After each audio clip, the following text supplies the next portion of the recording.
Assalamualaikum warahmatullahi wabarakatuh. Perkenalkan, nama saya Muhammad dari sekolah dari Teknik Metalurgi dan Material Angkatan 2024. Pada kesempatan kali ini saya akan mempresentasikan eh, hasil kerja saya mengenai study case, yaitu judul umumnya yaitu Solusi Manajemen Inventaris Gudang. Mungkin lanjut saja. Oke, kita lanjut ke hal apa saja yang bakal kita bahas nantinya, yaitu ada deskripsi masalah, ada pengenalan pola, ada representasi data dan juga abstraksi, ada kita nanti buat flowchart, ada pseudocode, ada analisis algoritma, dan juga nanti ada kesimpulan. Oke, kita masuk ke latar belakang masalahnya. Jadi ada sebuah gudang besar seringkali kesulitan mengelola inventaris secara efisien, yang menyebabkan penumpukan stok yang berlebihan, kehabisan stok produk penting, dan peningkatan biaya operasional. Solusi komputasional sangat dibutuhkan untuk mengoptimalkan manajemen inventaris dan dalam mengatasi tantangan ini. Dari latar belakang ini kita bisa ambil tiga masalah pokok. Yang pertama itu ada stok yang berlebih, ada kehabisan stok, dan juga ada biaya yang tinggi. Oke, kita masuk ke deskripsi masalahnya. Yang pertama itu ada penumpukan stok yang berlebihan yang bisa mengakibatkan barang yang tidak terjual dalam jumlah besar itu bakal memenuhi ruang penyimpanan dan juga bakal eh, beresiko kadaluarsa, dan juga ini bakal bakal mengambil kos yang lebih dalam biaya penyimpanannya juga. Dan juga yang kedua itu ada kehabisan stok atau stock out, yaitu mengenai keterlambatan pemenuhan dan pelanggan beralih ke kompetitor.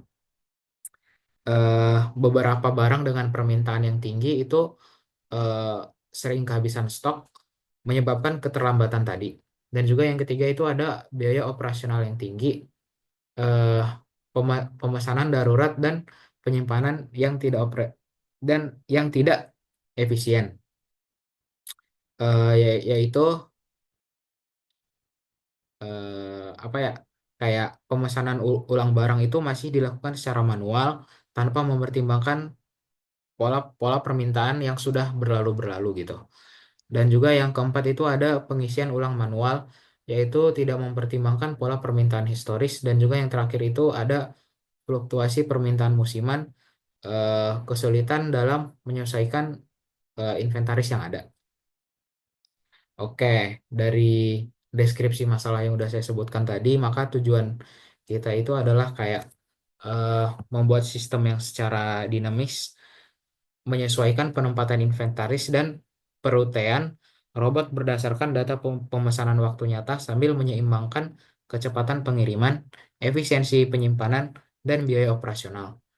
Selain itu juga solusi yang kita berikan itu setidaknya harus menggabungkan satu algoritma klasik yang sudah kita pelajari.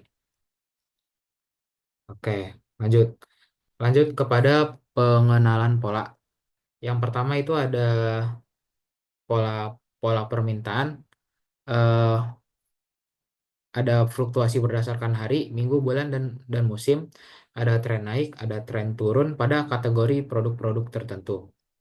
Dan yang kedua itu ada pola stok, kehabisan untuk produk permintaan tinggi, penumpukan barang untuk permintaan yang rendah. Dan juga ada pola lead time, variasi waktu tunggu dan biaya antar pemasok, interval pengisian optimal berbeda per produk. Dan juga yang terakhir itu ada pola biaya, korelasi antara manajemen stok dengan biaya operasional.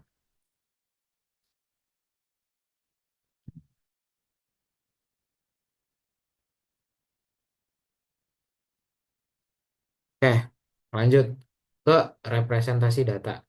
Eh, Bisa kita buat yang pertama itu ada data produk berisikan ID, nama, kategori, umur simpan, dan juga lokasinya.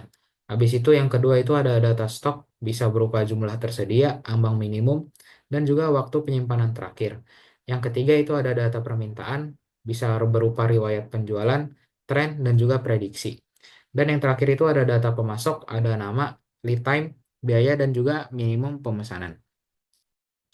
Lanjut untuk abstraksinya, yang pertama itu ada pengelompokan produk berdasarkan permintaan.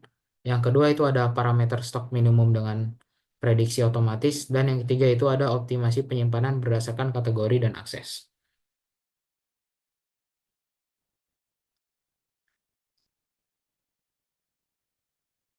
Oke, lanjut ke analisis algoritma BICO. Jadi algoritma BICO ini bagaimana kita mencari cara terpendek dan juga termudah yang bakal kita laluin dari banyak cara gitu.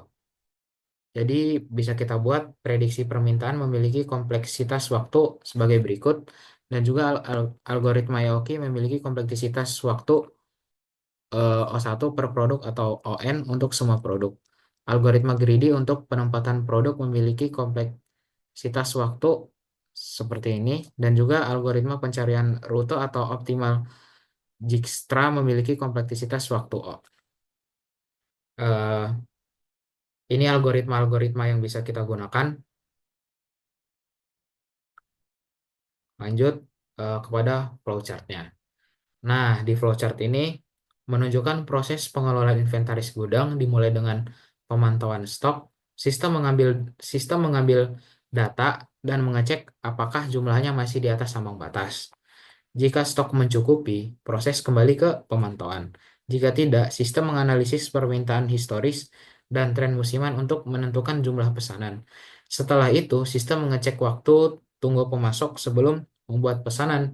Ketika barang diterima, data inventaris diperbarui dan proses kembali ke pemantauan stok untuk memastikan ketersediaan tetap optimal. Nah, jadi dia kayak di checking gitu sebelum nyampe ke, pokoknya di checking lah apakah barangnya itu tetap optimal atau enggak ketersediaannya.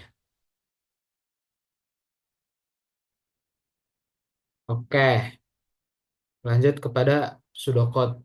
Nah, di pseudocode ini proses bakal dimulai dengan mengambil data stok saat ini untuk mengetahui jumlah barang yang tersedia di gudang. Jika stok masih berada di atas ambang batas, sistem tidak melakukan tindakan apapun dan terus memantau stok secara berkala.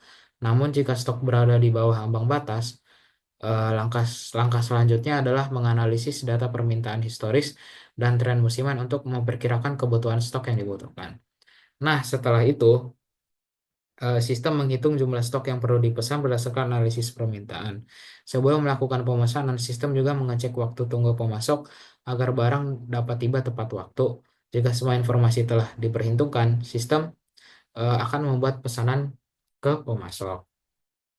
Ini bisa dibaca di sebelah kiri pseudocode-nya. Mungkin ini secara umumnya aja.